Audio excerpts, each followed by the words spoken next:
Army SGT, Ikaika Kang, the active-duty serviceman based in Hawaii who allegedly said he wanted to kill a bunch of people, also sympathized and worked with people he believed were connected to the terror group ISIS, court documents charge.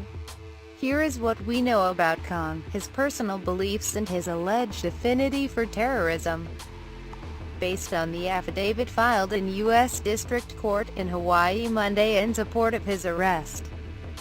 The affidavit, written by an FBI special agent who is assigned to the Honolulu, Hawaii office as a counter-terrorism investigator, is based on personal observations, training and experience, and information obtained from investigative FBI agents, witnesses, and FBI investigative materials, according to the document. Bernie Brewer, Kang's court-appointed defense attorney, said his client may suffer from service-related mental health issues, declining to elaborate. The Associated Press reported. Kang, who the FBI said was taken into custody on Saturday on charges of providing material support to ISIS, was deployed to Iraq for nearly a year before also serving 8 months in Afghanistan, the affidavit states. He was deployed to Iraq from March 2010 until February 2011, and Afghanistan from July 2013 to April 2014, according to the affidavit. In the military, Kang, 34, served as an air traffic control operator, the affidavit notes. The document states that he was also both a fan and participant in mixed martial arts, MMA, which is a combat sport popularized in no small part by the Ultimate Fighting Championship, UFC, a burgeoning league that gathers top-ranked fighters from across the world.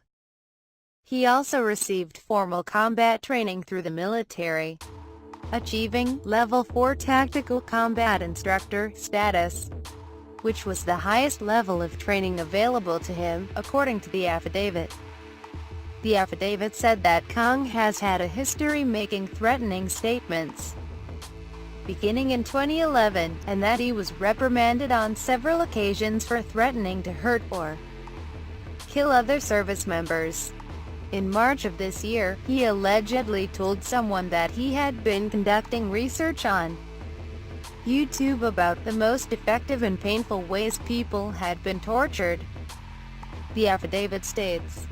He told the same person that he was angry at a civilian who had taken away his air traffic controller's license, and that he wanted to tie the man down and pour Drano into his eyes, according to the affidavit. The affidavit describes what it says are Kang's evolving thoughts about ISIS.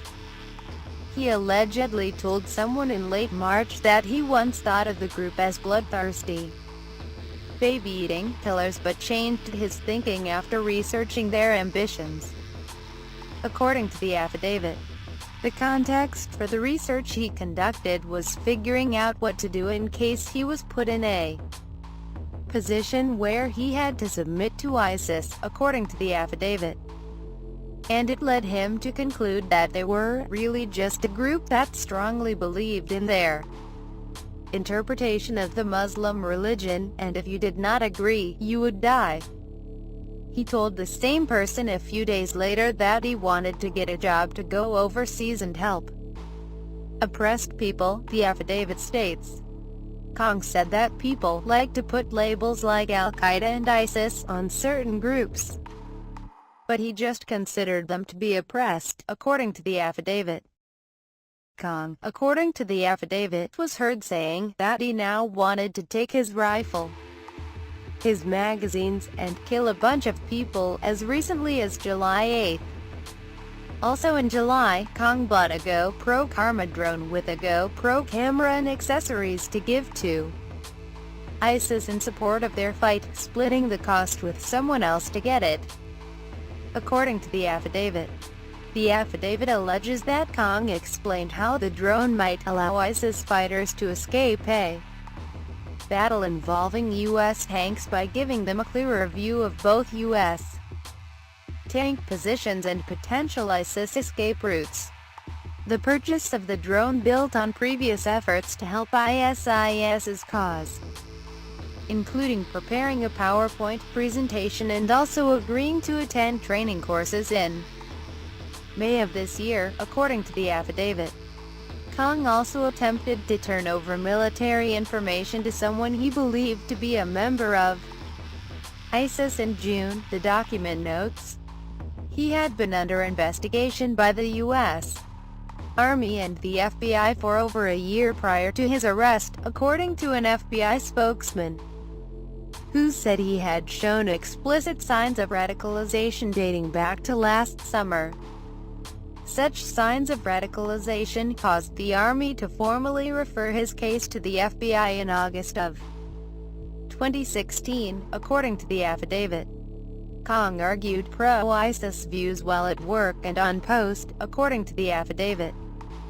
He's now the first active duty service member to be charged with material support for ISIS, according to Seamus Hughes of the GWU Extremism Tracker.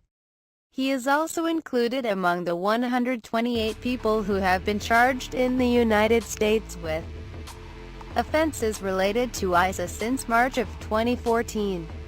According to that university's research, the same year the group proclaimed itself to be a worldwide caliphate.